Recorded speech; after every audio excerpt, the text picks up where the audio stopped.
Hello everyone, welcome to Hindi literature with Bhavnagari channel पर। यदि आप हमारे चैनल पर नए हैं तो चैनल को सब्सक्राइब करें।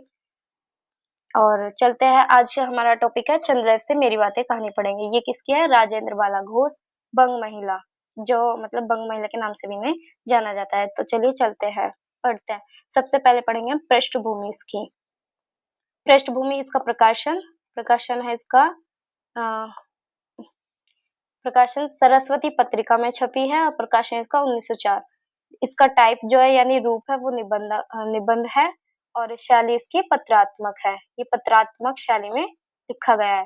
इसे पत्रात्मक शैली भी बोल सकते हैं, संवाद शैली भी बोल सकते हैं, क्योंकि संवाद भी है एक तरीके से। लेखिका चंद्रदेव से कह रही है तो यानी संवाद भी हो रहा है।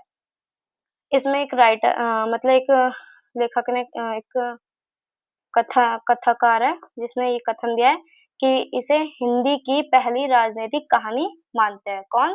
भवदेव पांडे। एक क्वेश्चन आता है कि यह चंद्रदेव से जो मेरी बात है, ये कहानी ना होकर एक निबंध है। वो किसने कहा? लक्ष्मी सागर वैष्णवी ने, नवनीत पुस्तक में। वो आगे दिखाई देगा, मैंने लिखा हुआ है, इसमें टाइप कर दिया था। तो आगे चलते हैं। अब कहानी के भीतर क्या क्या विषय आए? कौन कौन से विषय आया कहानी के भीतर?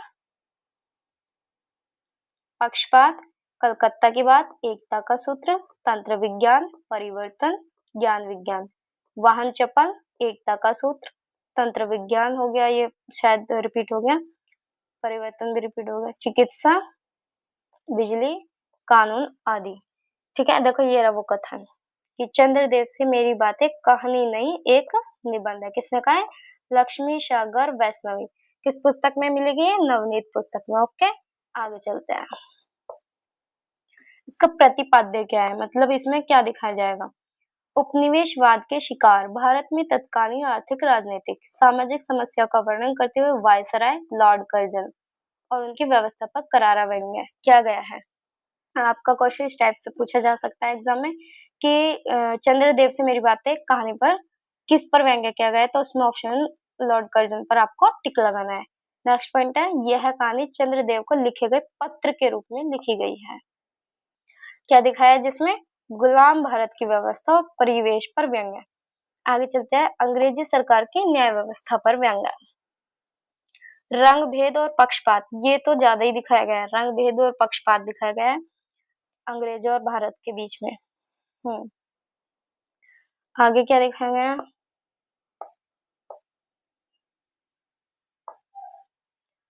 है?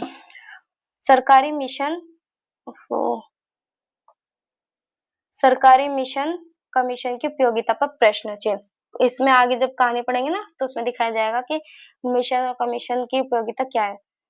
उच्च शिक्षित वर्ग की काठ के पुतलों से तुलना, यानी हमारे भारत में हाई एजुकेशन वाले भी हैं लेकिन उन्हें एक तरीके से अंग्रेजों के सामने काठ के पुतलों के समान दिखाया गया है।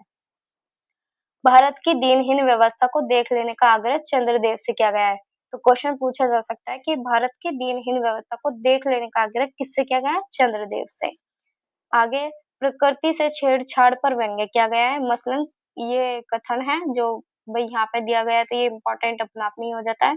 कलकत्ता आदि को देखकर आपके देवराज सुरेंद्र भी कहेंगे कि हमारी अमरावती तो इसके आगे निरी फीकी सी जान पड़ती है। कलकत्ता विश्वविद्यालय के जिक्र हुआ है, इसमें इस पर भी व्यंग्य किया गया है। मतलब जो उस यूनिवर्सिटी के विद्वान थे उन पर भी व्यंग्य किया गया है। पात्र इसमें सिर्फ दो ही आपकी, लेखिका और चंद्रदेव। तो चलते आगे कहानी पर। चंद्रदेव से मेरी बातें, बंग महिला, सरस्वती पत्रिका। तो पढ़ते हैं अब अपनी कहानी को लाइन बाय लाइन। चलिए चलते हैं। भगवान चंद्रदेव, आपके कमलवत कोमल चरणों में इस दासी का अनेक बार प्रणाम है। आज मैं आपसे दो चार बातें करने की इच्छा रखती हूँ। क्या मेरे प्रश्नों का उत्तर आप प्रदान करेंगे? कीजिए, बड़ी कृपा होगी। देखो, सुनी अनसुनी सी मत कर जाना, अपने बड़प्पन की ओर ध्यान देना। अच्छा कहती हूँ, सुनो। मैं सुनती हूँ आप इस आकाश मंडल में चिरकाल, चिरकाल मतलब लंबे समय से वास करते हैं। क्या यह बात सत्य है? यदि सत्य है तो मैं अनुमान करती हूँ कि इस सृष्टि के साथ ही साथ अवश्य आपकी भी सृष्टि हुई होगी। तब तो आप ढेर दिन के पुराने बूढ़े कहे जा सकते। आप इतने पुराने हैं तो सही, पर काम सदा से एक ही स्थान में करते आते हैं। यह क्यों? क्या आपका डिपार्टमेंट, देखो ये अंग्रेजी वर्ड है, इन्हें नोट डाउन करते जाना क्योंकि दिसंबर 2025 के एग्जाम में ये पूछा गया है कि चंद्रदेव से मेरी बातें कहानी में आए अंग्रेजी शब्दों को क्रम से लगाए, तो इन्हें भाई नोट डाउन करते रहना। आप देख लो, बिल्कुल ये समझ लो कहानी को पढ़ना ही नहीं सिर्फ, अब तो याद करने जैसा हो गया है, पूछे ऐसे जा रहे क्वेश्चन। तो देखो क्या है इसमें, आपका डिपार्टमेंट, डिपार्टमेंट मतलब महकमा, ट्रांसफर बदली होने का नियम नहीं है। क्या आपकी गवर्नमेंट पेंशन भी नहीं देती? बड़े खेद की बात है, खेद का मतलब दुख। यदि आप हमारी न्यायशीला गवर्नमेंट के किसी विभाग में सर्विस नौकरी करते होते तो अब तक आपकी बहुत कुछ पदोन्नति हो गई होती, और ऐसी पोस्ट पर रहकर भारत के कितने ही श्रम्य नगर, पर्वत, जंगल, झाड़ियों में भ्रमण करते। अंत में इस वृद्ध अवस्था में पेंशन प्राप्त कर काशी काशी ऐसे पुनीत और शांति धाम में बैठकर हरि नाम स्मरण करके अपना परलोक बनाते। तो क्वेश्चन पूछा जा सकता है कि कौन से धाम में बैठकर हरि नाम स्मरण करके अपना परलोक बनाते, तो वो था काशी धाम में। ओके, यह बड़ी भारी भूल हुई, भगवान चंद्रदेव क्षमा कीजिए, आप तो अमर है, आपको मृत्यु कहाँ, तब परलोक बनाना कैसा। ओहो, देवता भी अपनी जाति के कैसे पक्षपाती होते हैं। देखो ना, चंद्रदेव को अमृत देकर उन्होंने उन अमर कर दिया, तब यदि मनुष्य होकर हमारे अंग्रेज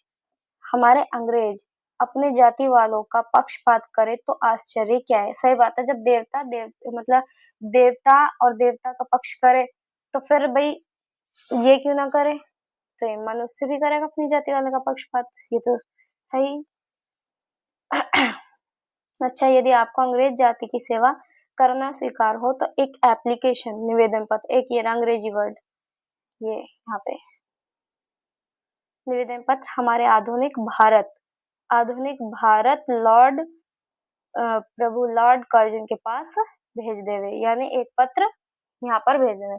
आशा है कि वे आपको आदर पूर्वक अवश्य आह्वान करेंगे, आह्वान मतलब बुलाएंगे, क्योंकि आप अधम भारतवासियों के भांति कृशांग तो नहीं है जो आपको अच्छी नौकरी देने में उनकी गौरांग जाति कुपित हो उठेगी। मतलब चंद्रदेव कैसे, चंद्रदेव तो गोरे है, तो वो कह रहे हैं कि आप कृशांग तो नहीं है, मतलब काले तो नहीं है, कि जो उनकी गौरांग जाति है वो कुपित हो उठेगी। और फिर आप तो एक सुयोग्य, कार्यदक्ष, परिश्रमी, बहुदर्शी, कार्यकुशल और सरल स्वभाव महात्मा है। मैं विश्वास करती हूँ कि जब लॉर्ड कर्जन हमारे भारत के स्थायी भाग्य विधाता बनकर आवेंगे तब आपको किसी कमीशन का मेंबर नहीं तो मिशन में भर्ती करके वे अवश्य ही भेज देंगे। तो देख लो, अब मैंने बताया था ना कि मिशन और कमीशन के बारे में आगे आएगा, तो बता रहे हैं, देख लो अब क्या है ये। क्योंकि उनको कमीशन और मिशन दोनों ही अत्यंत प्रिय है। किसको? Lord Curzon. क्वेश्चन पूछा जा सकता है कि कमीशन और मिशन सबसे ज्यादा किसे प्रिय है? लॉर्ड कर्जन को। आपके चंद्रलोक में जो रीति और नीति सृष्टि के आदिकाल में प्रचलित थे वे ही सब अब भी हैं, पर यहाँ तो इतना परिवर्तन हो गया कि अब की भूत और वर्तमान में आकाश पाताल का सा अंतर हो गया है। मैं अनुमान करती हूँ कि आपके नेत्रों की ज्योति भी कुछ अवश्य ही मंद पड़ गई होगी, क्योंकि आधुनिक भारत की संतान जो है वो लड़कपन से ही चश्मा धारण करने लगी है। ठीक है, आगे चलते हैं। इस कारण आप हमारे दीनहीन क्षीण प्रभु भारत को उतनी दूर से भलीभांति न देख सकते होंगे। अतएव आपसे सादर कहती हूँ कि एक बार कृपा कर भारत को देख तो जाइए। यद्यपि इस बात को जानती हूँ कि आपको इतना अवकाश कहाँ है। मतलब चंद्रदेव को इतना काम है कि उनके पास अवकाश ही नहीं है, ये कहना चाह रही है लेखिका यहाँ पर 8वें दिन, वो कह रही है पर, या तो 8वें दिन आए या महीने में एक दिन जरूर, और नहीं तो ना 8वें दिन ना महीने में अमावस्या को तो जरूर आए। उन्होंने ये बोला लेखिका ने, क्योंकि वो सोच रहे हैं, वो कह रहे हैं तो आप अमावस्या को ज़रूर आएँ, आपको हॉलिडे अवश्य ही रहता होगा वहाँ पे, मतलब अमावस्या के दिन चंद्रदेव की छुट्टी अवश्य ही रहती होगी, ये कह रही है लेखिका यहाँ पे। चलते हैं नेक्स्ट पेज पर। आप उस दिन चाहे तो भारत भ्रमण कर जा सकते हैं, चाहे उसी दिन ही भारत का भ्रमण कर कर जा सकते हैं। इस भ्रमण में आपको कितने ही नूतन मतलब नए दृश्य देखने को मिलेंगे, जिसे सहसा देखकर आपकी बुद्धि जरूर चकरा जाएगी। यदि आपसे सारे हिंदुस्तान का भ्रमण शीघ्रता के कारण न हो सके तो केवल राजधानी कलकत्ता, देखो इसमें मतलब जो मेन जगह है वो कोलकाता है, ठीक है, ये ना लिख दिया यहाँ पे। लेखक का बोल रहे हैं कि अगर आप पूरे हिंदुस्तान नहीं घूम सकते, नहीं भ्रमण कर सकते, तो आप कलकत्ता, राजधानी कलकत्ता को देख लेना तो अवश्य ही उचित है। वहां के कल कारखानों को देखकर आपको यह अवश्य ही कहना पड़ेगा कि यहाँ के कारीगर तो किसके समान बताए गए हैं, विश्वकर्मा के भी लड़कदादा निकले। यही क्यों, आपकी प्रिय सहयोगिनी दामिनी जो मेघों पर आरोहण आरोहण करके आनंद से अटखेलियां क्या करती हैं, वह बेचारी भी यहाँ मनुष्य के हाथों का खिलौना हो रही है। भगवान निशानाथ, जिस समय आप अपनी निर्मल चंद्रिका को बटोर मेघमाला अथवा पर्वतों की ओर से सिंधु की गोद में जा सकते हैं, उस समय ही यही नीरदवासिनी विश्वमोहिनी सौदामिनी अपनी उज्जवल मूर्ति से आलोक प्रदान कर रात को दिन बना देती हैं। आपके देवलोक में जितने देवता हैं उनके वाहन भी उतने हैं। किसी का किसी का गज, ये जो नाम आ रहे हैं ना जानवर के, पक्षियों के, इन्हें क्रम से नोट डाउन कर लेना, क्वेश्चन पूछे जा रहे हैं आजकल। किसी का गज, किसी का हंस, किसी का बैल, ये मैं सर्कल कर देती हूँ, किसी का चूहा। यहाँ पर तो सारा बोझ आपके चपला और अग्निदेव के माथे मढ़ा गया है।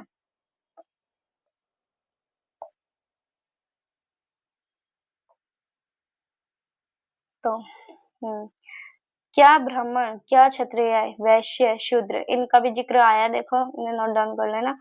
चंडाल, चांडाल सभी के रथों का वाहन वही हो रही है। हमारे श्वेतांग महाप्रभु गण को यहाँ पर कुछ कठिनाई का सामना आ पड़ा। झट उन्होंने क्या करा, इलेक्ट्रिसिटी, एक ये रहा अंग्रेजी वर्ड इलेक्ट्रिसिटी, बिजली को लापटका। बस कठिन से कठिन कार्य सहज में संपादन कर लेते हैं। और हमारे यहाँ के उच्च शिक्षा प्राप्त युवक, ये रहे उच्च शिक्षा मतलब हमारे यहाँ के मतलब भारत के जो उच्च शिक्षा प्राप्त युवक है वो काठ के पुतलों की भांति मुंह ताकते रह जाते हैं, मतलब हाई एजुकेशन लेने के बाद भी मुंह ताकते रहते हैं। जिस व्योमवासिनी विद्युत देवी को स्पर्श तक करने का किसी व्यक्ति का साहस नहीं हो सकता, वही आज पराये घर में आश्रित नारियों की भांति ऐसे दबाव में पड़ी है, मतलब हमारे भारत की नारी जो है वो अंग्रेजी की राज में थोड़ी दबाव में रहती है कि वह चूं तक नहीं कर सकती। क्या करे, बेचारी के भाग्य में विधाता ने दासी वृत्ति ही लिखा था। हरिपदोपद्रवा त्रैलोक के पावनी सुरसुरी के भी खोटे दिन आए हैं।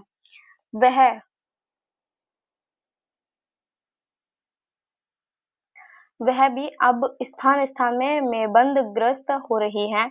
उनके वक्ष स्थल पर जहां तहां मोटे वृहदाकार खम्भ गाड़ दिए गए हैं। कलकत्ता आदि को देखकर कलकत्ता आदि को देखकर आपके देवराज सुरेंद्र भी कहेंगे कि हमारी अमरावती, तो इसके आगे नीरी फीकी सी जान पड़ती है। क्वेश्चन में आपसे ये भी पूछा जा सकता है कि कौन सी जगह है जिनकी आपस में तुलना की गई है, वो है कलकत्ता और अमरावती, इन दोनों की आपस में तुलना की गई है। ईडन गार्डन का जिक्र है। ईडन गार्डन तो पराजित परिशोभित नंदन कानन को भी मात दे रहा है।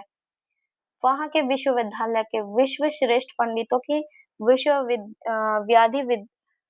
व्याधिनी विद्या को देखकर वीणा पानी सरस्वती देवी भी कहने लग जाएंगी कि निसंदेह इन विद्या दिग्गजों की विद्या चमत्कारणी है। वहीं के फोर्ट विलियम के फौजी सामान को देखकर, अब यहाँ पर फोर्ट विलियम का जिक्र है, फौजी सामान को देखकर आपके देव सेनापति, ये देव सेनापति कौन है? कार्तिकेय बाबू। कहाँ के सामान को देखकर देव सेनापति कार्तिकेय बाबू के छक्के छूट जाएंगे? फोर्ट विलियम के फौजी सामान को देखकर। तो ये बता रहा है कि फोर्ट विलियम के फौजी सामान को देखकर देव सेनापति कार्तिकेय बाबू के भी छक्के छूट जाएंगे, क्योंकि देव सेनापति महाशय देखने में खास किसके जैसे जचते हैं? बंगाली बाबू जैसे। इन्हें नोट डाउन कर लेना जरूर। और उनका वाहन भी क्या है? एक सुंदर मयूर। तो कार्तिकेय बाबू का वाहन क्या है? सुंदर मयूर। बस इससे उनके वीरत्व का भी परिचय खूब मिलता है। वहां के मिंट टकसाल को देखकर सिंधुतनया आपकी प्रिय सहोदरा कमला देवी कुबेर भी अचकचा जाएंगे, अचका जाएंगे। भगवान चंद्रदेव इन्हीं सब विश्वमयोत्पादक अपूर्व दृश्यों का अवलोकन करने के हेतु आपको सादर निमंत्रित और तथा सविनय आहूत करती हूँ। संभव है कि यहाँ आने से आपको अनेक लाभ भी होंगे। आप जो अनादिकाल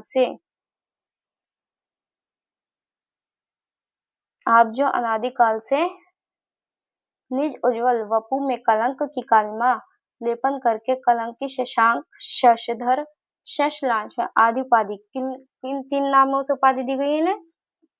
शशांक, शशधर और शशलांछन आदि उपाधि मालाओं से विभूषित हो रहे हैं। सिंधु तनय होने पर भी जिस कालिमा को आप आज तक नहीं धो सके, वही आज जन्म कलक शायद यही के विज्ञानविद पंडितों की चेष्टा से छूट जाए। एक मिनट।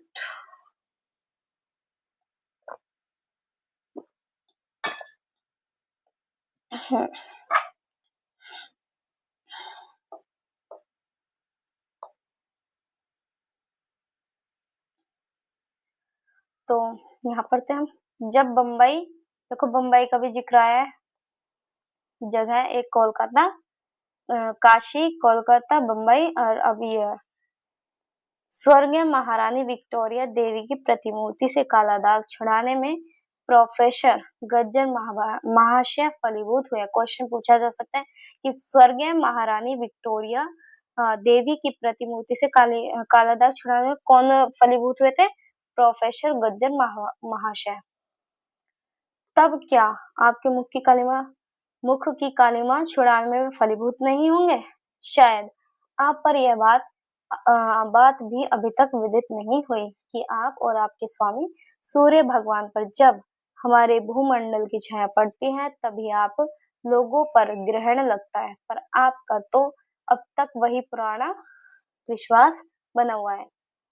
क्या विश्वास बना हुआ है उनका पुराना? कि जब कुटिल ग्रह राहु आपको निकल जाता है तभी ग्रहण होता है, पर ऐसा थोथा विश्वास करना आप लोगों की भारी भूल है। अतः हे देव, मैं विनय करती हूँ कि अब आप अपने हृदय से इस भ्रम को जड़ से उखाड़ कर फेंक दें। नेक्स्ट पेज पर चल रहा है। अब भारत में न तो आपके और न आपके स्वामी भुवन भास्कर सूर्य महाशय ही के वंशधरों का राज्य है, और न अब भारत की वैश्य श्यामला स्वर्ण प्रसूता मूर्ति ही है। अब तो आप लोगों के अज्ञात एक अन्य द्वीप वासी परम शक्तिमान गौरांग महाप्रभु इस सुविशाल भारतवर्ष का राज्य वैभव भोग रहे हैं। शक्तिमान गौरांग महाप्रभु को किसे कहा गया है? लॉर्ड कर्जन को। अब तक मैंने जिन बातों का वर्णन आपसे स्थूल रूप में किया वह सब इन्हीं विद्या विशारद गौरांग प्रभुओं के कृपा कटाक्ष का परिणाम है। यूं तो यहाँ प्रतिवर्ष पदवीदान के समय कितने ही राज्य विहीन राजाओं की सृष्टि हुआ करती है, पर आपके वंशधरों में जो 2-4 महाराजा नाम मात्र के भी हैं, वे भी काठ के पुतलों की भांति है। जैसे उनके रक्षक नचाते हैं वैसे ही वे नाचते हैं। मतलब जैसे वे बोलते हैं कि ये करो तो वही उन्हें करना पड़ता है। इस तरीके से कहा गया है कि जैसे वो नचाते हैं वैसे वे नाचते हैं। वे इतनी भी जानकारी नहीं रखते कि उनके राज्य में क्या हो रहा है। उनकी प्रजा दुखी है या सुखी, मतलब इतनी बुरी हालत है कि उन्हें ये तक नहीं पता उनकी राजा प्रजा जो है वो सुखी है, दुखी। चलते आगे। यदि आप कभी भारत भ्रमण करने को आए तो अपने फैमिली डॉक्टर, कौन है फैमिली डॉक्टर? धन्वंतरी महाशय। देवताओं के चीफ जस्टिस, कौन है चीफ जस्टिस? चित्रगुप्त को साथ अवश्य लेते आए। तो भाई किसे? फैमिली डॉक्टर एक तो, जो धन्वंतरी महाशय है, चीफ जस्टिस चित्रगुप्त, ये दोनों नोट डाउन कर लेना, को लेते आए। आशा है कि धन्वंतरी महाशय यहाँ के डॉक्टरों से सन्निकट चिकित्सा सन्निकट चिकित्सा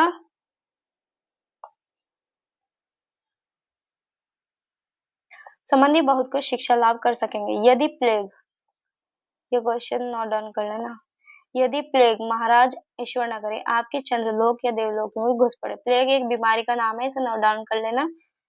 तो देवलोक में घुस पड़े, वहां से उनका निकलना कुछ सहज बात न होगी। यही जब चिकित्सा शास्त्र के बड़े बड़े पारदर्शी उन पर विजय नहीं पा सकते, तब वहां आपके देवलोक में जड़ी बूटियों के प्रयोग से क्या ही।